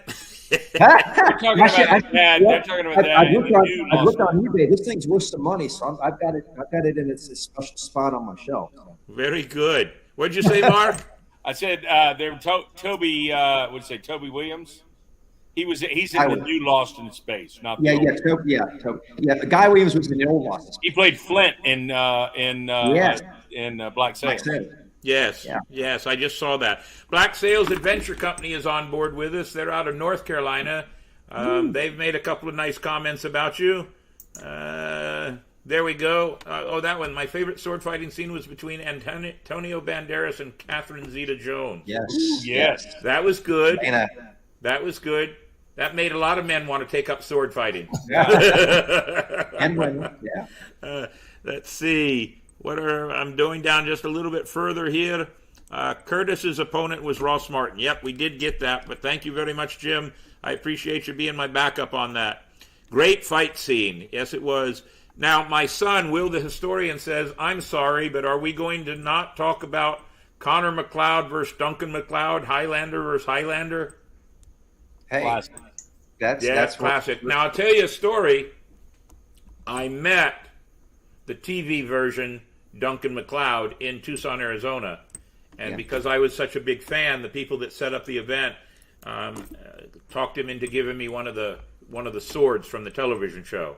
Nice. I don't have it anymore because I used it in a prop at a Halloween haunted house, and somebody snuck in and stole it. Oh. Yeah, and I was very angry about that. Tell Steve about the oldest sword that you own. What's that? Tell Steve, Estelle Mantis, about the oldest sword that you own. Oh, that's true. I have a 1757 court sword. Ooh. Yes. When you come visit, I'll show it to you. I would love this. I want to show you this too. That's something that Cascabel fabricated for me. This is check this out. This is one of the last he worked on before he passed. This is actually a Turkish blunderbuss that I bought at a gun show, and he actually fabricated the barrel for me and married it to the stock. Actually, it's a 1700s East India Trading Company flintlock here. But see, the mother of pearl has gone on it. But yeah, he actually worked on this. I sent it back to him in Florida or in Atlanta. I think he was in Atlanta, and he fabricated this for me and put it together and shipped it to me about a year before he passed. So this thing's really special. Have you fired it? Oh yeah, many times. Believe it or not, the very first blunderbuss I ever fired was Cascabel's blunderbuss underneath the bridge at Hampton. Was the reverb wonderful? Oh yeah, that just turned me on to black powder, and I've got a cannon. I've got a lot of black powder weapons, so now it's harder and harder to get insurance now, but. We've been trying to secure some of that, but that Cascabel made me this, and I'll treasure this forever. Yeah. Insurance is an issue, and it is a problem. Yeah. We know the same problems down here. So Black Sails Adventure said, I've seen him in action. Outstanding performance live. Thank I you. wonder who that. They must be talking about you. Yeah, and Nate. What's Come on, that? man. The guy's got some pipes. What's that? Nate's got some pipes on him. Yes, he does. Oh yeah. Oh You yeah. are a living, breathing Disney character. We've always said that. You know what I find so talented about Nasty Nate? What is that? You got buttons on both sides of that thing. That takes coordination. I don't understand how you do it. That's how I've stayed married all these years.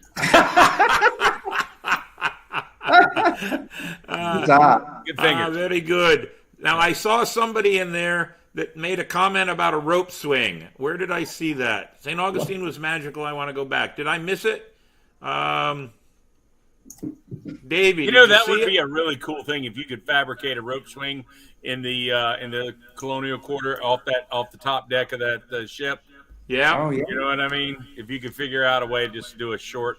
Well, I Yeah. We may. might do that for Halloween. Yeah, we'll work on that for Halloween. So Black Sails Adventure Company said Mayhem has a better rope swing than Walker. So on that note, Davey's going to show you.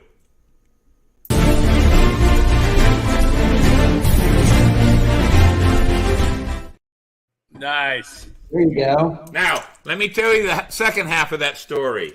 My wife did it right after me. And it was almost like the Coyote and the Roadrunner cartoon. She slipped down the rope and hit the side of the ship and went right in the water. She rope burned her hands terribly, and I'm stripping off everything to get over there to get her out of the water, and she comes up around the side. She'd already swam around, got up on the dock. Her boots, her sword, her leather, everything. She's lucky she didn't sink to the bottom wearing it all. Oh my gosh.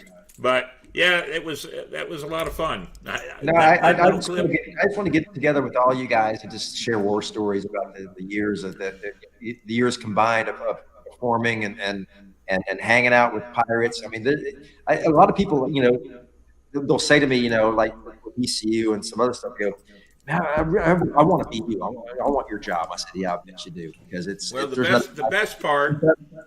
I can say this safely. The best part about growing older is you have more stories to share. You're right. Right. And you have a funny one that stands out, Steve? Well, I'm sorry? You have a funny one that stands out? The Mantis Panties is pretty classic, but I was going to say that I've talked to Sinbad. He was one of my mentors, and he's always said to me, it's up to us to bring up the younger generation. I've been doing this for 20 years, and when I first came in, I was wide-eyed, and I didn't know what I was doing. And it was up to the older generation to kind of train me up on history and how to handle yourself at an event, because you've got the reenactors, you've got the Hollywood types, you've got the everything in between. We call them polyester pirates. They're still passionate about what they do. And we've got to bring up the younger generation to learn the history about what it is that we're actually doing. Because people go, and develop a passion for it. I'm a pirate, but it's much more than that. It's historical. It's entertainment. I mean, the stories and the family that we encounter throughout the years. It's invaluable. So well, here's one of the things I always like to look at too, because when we have crew members join our crew, some of them are the Victoria's Secret or the Fifth Avenue, pirates, or the Walmart pirate costumes, or the polyester pirates, whatever name you want to do. Party City. In our crew, what's that? We call them Party City. Party City too. I do not allow my crew, who's already in the crew, to chastise or badmouth, because exactly. I found that osmosis works very well within this. Yeah, it does. They see the attention you're getting that they're not getting because they don't look authentic or real, and they immediately will run out and do the spending of the money and change things. And then we always have conversations that if you go to thrift shops, you can find a whole lot that you need to build what you need to start with. Don't spend the thousands of dollars right away. Right. And those are the kind of pirates as they build what they're building, not only do they have a love of it, but now they have an appreciation for the work they had to put into Exactly. it. And that's very important. Very And important. I can't believe the money I've spent over the years, but I'm still wearing this old tattered vest that was handed down to me, and it's making it more special. And everybody gets their own look. I mean, I'm still wearing. You know, when I was chastised my first ECU for wearing, they call this a cavalier hat, a pirate hat. Well, you know, so I ended up kind of throwing it away, but you know, everybody has their own look. They bring their own personality to their character. One thing I always liked about your costume, Steve, is that you were a Spanish pirate. Yeah, When we were doing the Beaufort pirate invasion, they were invaded by the Spanish. Yeah, the so Spanish. it made sense that there was a Spanish-looking pirate. Yeah, you know, as opposed to just the generic, Robert Newton pirate. Historically, and I've told this in my tours in the Pirate Museum, historically, especially since we're mostly from the golden age of piracy, there were 6 countries that were primarily mostly where the pirates came from. Right. That's England, Spain, France, Wales, Ireland, Scotland. Right. There were pirates from other places, but those 6 countries. So many people, seeing Spanish pirates is pretty cool. Seeing French pirates, we have a few of those around too. I love seeing that. I happen to be Scottish, and because I'm stuck with the damn accent anyway, and that's just the way it is. So, you know, Nasty Nate, Yo. you asked Mantis a question about maybe his most humorous memory. I throw it back at you. And working for Disney, you got to have a ton of them. But I think the one that really I loved is when we were doing playing at the what's the place that it's in Beaufort? The Back Street Pub. Back Street Pub. Yeah, and they had an upstairs place, and we were performing there. And one of the songs we were singing is Moonshiner. It's like, I'm a rambler, I'm a gambler, I'm a long way from home. And if you don't like me, and you can either say, just leave me alone, or you can say, go poke my hone if you're in Gaelic. And we gave the microphone to a woman, and we said, and if you don't like me, she said, go eat it. So I'm going to tell you a funny one now. I'm going to share one with you, and the reason it comes to mind is because it's something that I stole from Nasty Nate. Okay. I use the joke, why do mermaids wear seashells? Mm-hmm. But I use it in my tour at the museum, and I build it up. And what I do is I tell everybody, and this is pretty much the routine, I tell everybody, I'm going to tell you one last joke before you leave. But this joke could be considered adult, and I'm going to act like a pirate captain, and you're going to vote on whether you want to hear it or not. And if the vote goes no, I won't tell you, but I do want you to know it could be considered an adult joke. It's not dirty, it's not nasty, it's just funny. And every time the joke goes over, and I tell everybody before I tell them before the vote, I tell everybody I learned this joke from a good friend of mine named Nasty Nate. And the next line is, you have to be careful learning jokes from Nasty Nate. You never know where they're going to go, and that's part of the routine. So they vote on it, and then I tell them. So here's where the funny part comes. So you know the joke, why do mermaids wear seashells? Yeah. And I wait, and then I say, because bee shells are too small. All right? So I had a little 10-year-old boy, and we do this in Hollywood Pirates. So you've been in Hollywood Pirates. There was a 10-year-old boy, when I told the joke, he was so excited, he was jumping up and down and going, I know. And I'm thinking to myself, God help me, I can't let a 10-year-old boy answer this in public like this. This is going to kill me. I won't have a job anymore. But his mother is standing right there, and she's laughing so hard. And I look at her and she says, it's okay, it's okay, we won't have any problem with it. And I say, okay, so why do mermaids wear seashells? And he jumps up and down and he goes, because D-shells are too big. And so my closing, and I tell that part of the story every time now, and I tell everybody, see, at 10 years old, males know what it's all about. That's it. And that's all I say. There's no dirty language in it. There's nothing. It's an innuendo, and it's hilarious to everybody. I heard a new one. You want to hear it? Yeah. All right. What's a pirate's favorite letter? No, not this one. That's not new. But go ahead. No, you. I don't think you've heard this one. Okay. A letter of pardon from the governor. You know what? I got to remember that. Yeah. I got to remember that. So, Nasty Nate, you are in my pirate tours almost every week. Oh, good. So, an honor to you. Thanks. My son works there. Yes, he does. And Cole's he's a great tour guide both in the Pirate Museum and the Colonial Quarter. So, and that's must be a blessing for you, Nate, to have your son. Son, just like you guys were talking about earlier, it's kind of up to us to instill that pirate passion in the younger generation. Yeah. Well, let me use this public forum then to say this. I get hired every year to do the Seafood Festival here in St. Augustine, and they hire me to bring in all kinds of entertainers, all with a pirate theme. And I thought, let's get Cole. And I didn't want him to lose any tours, so I got Cole to come over at the end of the day and use his squeeze box and sing songs. And he said, can I bring my brother up? And I said, why? He said, because we can sit and do comedy and have a good time together. And I said, okay. So he brought his brother up. And he did it on Saturday and Sunday. And I was so impressed that he's now on the list. We have some video of him. They did so well that they're on the list as entertainers that I will contact first to fill in. They did very well. They are very, very good at it. Yeah, so, we're actually thinking about doing a trio.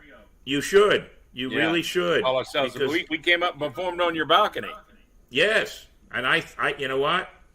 I actually, when I sent an email to the big boss of the resort, and I told him, "Hey, you and I need to sit down and talk about a pirate pool party." Yes. And if I can get him to go with a pirate pool party, guess who I'm going to call to come do all the music? Thank you. That's a wonderful hotel, by the way, the Embassy It Suite. is. It's wonderful. Yeah. So let's see. One of the Facebook users, have to feed the family. Old Chum Bucket was watching tonight. Oh, good.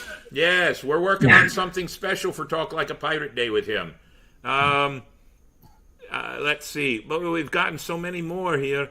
Search the Shadow Players. Some people have posted videos they filmed at our different appearances. And so I've looked on YouTube, and the Shadow Players is all over YouTube. In a good way. I lost my signal here.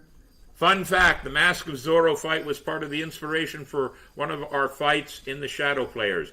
Marissa Weber, is she part of your crew? Yes, she's my better half. Yeah. Aye, well, that's your better half? Yes. Oh, good. Well, since she's here in the listing there, I think I'm going to have to ask her to be a guest on the show next time. She is actually a mermaid. And she can actually come down and be in person if she wants. You know what? That's the deal. We want to get back there, so we definitely want to get back down there. Hey, if you guys come back down here and it's at the right time, John Boyd, he's known as Tinker in our crew because he fixes everything. You build your persona as you grow into your character, which grows with your growth in the pirates. He's absolutely right. Absolutely. So, this has been a good show, and we have broken that mark. I don't want to keep anybody longer than they have to be, but let me do one more thing that we need to do, or two more things we need to do, because it's very important. And then if we want to stay for a few more minutes, we'll stay. And that is, we got to do the future guests on deck. Can you pop that up real quick? Ladies and gentlemen, here are some of the things we have. Next week, my good friend in magic and comedy from my Tucson and Nevada days, T.A. Burrows. Henry Yamada, pirate actor from Pirates of the Caribbean. William McRae, that's my son. History of D-Day, Joe Hughes, a comedian. In July, I have the St. Johns County Deputy Chief, Stephanie Wally, in. And Ron Brown, all the pirates know Ron Brown. It is August 14th is National Rum Day. And August 21st is National Radio Broadcasters Day, and that's John Merriam. And September 18th will be our 2-year anniversary, and we're planning a big Talk Like a Pirate event online for the evening. So be watching for that, ladies and gentlemen. But you can see I have some dates that are very open. If you want to be on the show and talk about your crew, your passion, or you have something to share, hit us up. Send us an email. We're always looking to fill in those spots. We'd love to have anybody and everybody come and be a part of the show, just like we're doing tonight. We sit around and have a good time, drink rum, talk about history, and sit with friends and just enjoy. And that's what makes it a fun show. And what rum are you drinking? Bamboo? Bamboo. Ah, Bamboo. I've got my Bombarda. What are you drinking? This is a half a bottle of pre-made margarita mix. Aye, that's always good, too. Very good. We won't tell anybody that you're a Spanish pirate in disguise. Well, I had it as a left British over pirate. from Cinco de Mayo. Yes. And also, I want to make a plug here for Richard Cohen. I just learned that Mr. Richard Cohen, who wrote the book By the Sword, he was actually a 4-time British champion between 72 and 84. Fencing champion, yes. So if you're looking for some definitive history on swordplay, this is the book to get, By the Sword by Richard Cohen. So it's my Bible. So I refer to it a lot. We might have to find some extra copies and put them on an auction block down here for Old City Pirate Festival. There you go. Yeah.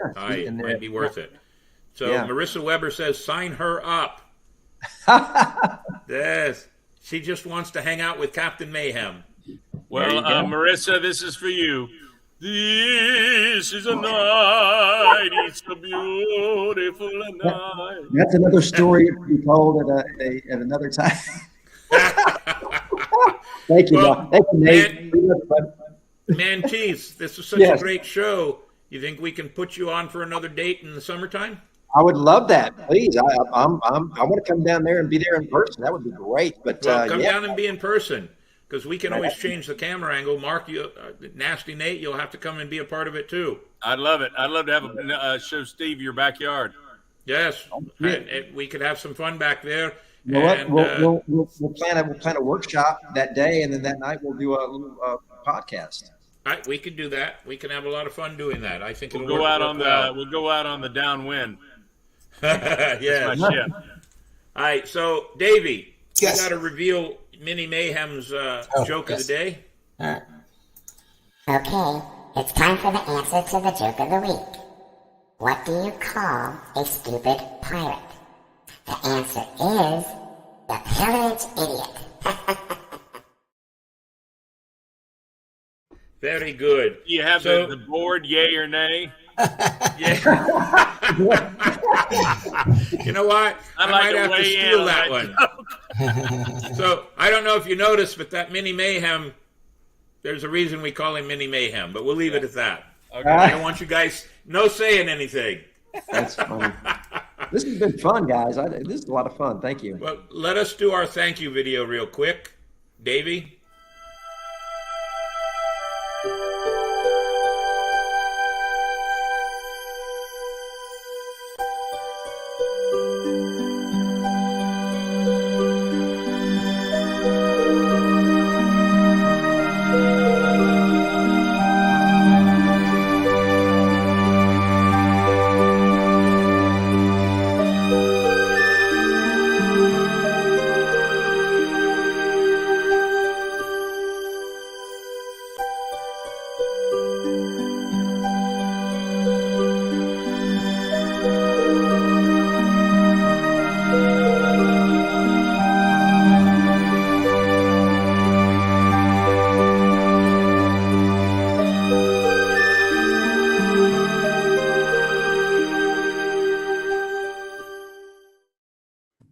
Ladies and gentlemen, we have to thank everybody, and that's the best way we know to do. But if you want to be a part of our show and watch us, we have 3 versions or 3 platforms that you can watch the show, see it visually. That's YouTube, Spotify, and Instagram.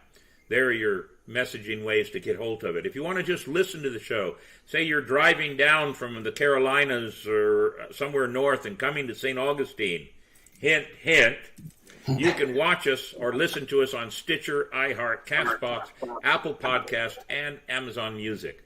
And I'm working on some ideas to get us into Rumble. I just heard about Rumble the other day, and Rumble is supposed to be doing very well. In fact, Rumble is from everything I've heard, outdoing a couple of the others, so we want to get onto Rumble and see what we can do. Now, Captain, Ladies and gentlemen, you're going to be excited about the numbers. good. Let's see the numbers. We got to ladies and thank our gentlemen. two Drum guests. roll. Our two guests are responsible, I think. All right, maybe so. Look at that, ladies and gentlemen. We're at 958 subscribers. Look at that. Cheers. We're only 42 subscribers away from 1,000, and that's where we want to be. And there's some numbers on our watch time hours, 126K views, 1.4K views in the last 28 days. I don't know a whole lot about things like this, but top video already. Special guest Steve Whetzel, 32. A bit about President's Day, only 6. So, Steve, in 2024, you should run for president. On what platform? On the piracy platform? Is it? Hey, you never know. On the rum in every pot? platform. If people understood that pirates are the ones that are responsible for bringing democracy back to the world, and we ran this country There like you a go. pirate ship, Right. maybe people would understand. There's Yes, no sir. free handouts. That's You right. got to work for it You got to work for it. in some way, shape, or form. Ladies and gentlemen, there's our email. Captain's Quarters Podcast 21 at gmail.com. Send us a message if you like. We want everybody to know that we want you to be on the show, but we don't send out lots of invites. We wait for you to be a part of it, or maybe somebody else recommends, and then we go and talk to them.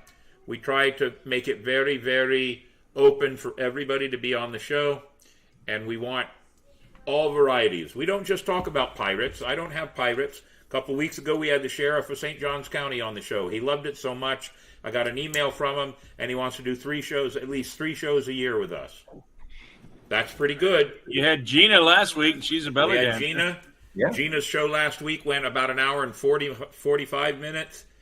She's truly an amazing dancer and an amazing person, and I have a wonderful working relationship with her since 2009. And Hey, I wanted to show you one of my treasures, can I? All right, go ahead. See that? This is a certificate of authenticity. This is an actual cannonball. Let's see, it's right there. From Port Royal, Jamaica. A cannonball or a musket ball? A musket ball, sorry. Good, because it looks pretty small to be a Pretty cannon. small for a cannonball, yeah. Anyway, Wow. just thought I got that at the auction up there with Grace and them. Remember we did it in your parking lot? Yep, Yeah, but yep. after the Pirate Festival, yeah. Yeah. That was from Marosa, Shell. Yeah, Dia Rosa, yeah. Rosa, yes. Well, we love to have everybody on board the show whenever you want. We're at 1 minute and 59 seconds. That was an amazing show. Marissa Weber, hey, you bring me on and you'll have a siren mermaid. Good. Yes. I'd like to see that. And then we can actually have a demonstration of why seashells are... Never mind. Or better than D shells. Yes, I remember your lovely wife when she was down here, when you were both down here, and you were in my pirate room over there. You thought my pirate room over there was good?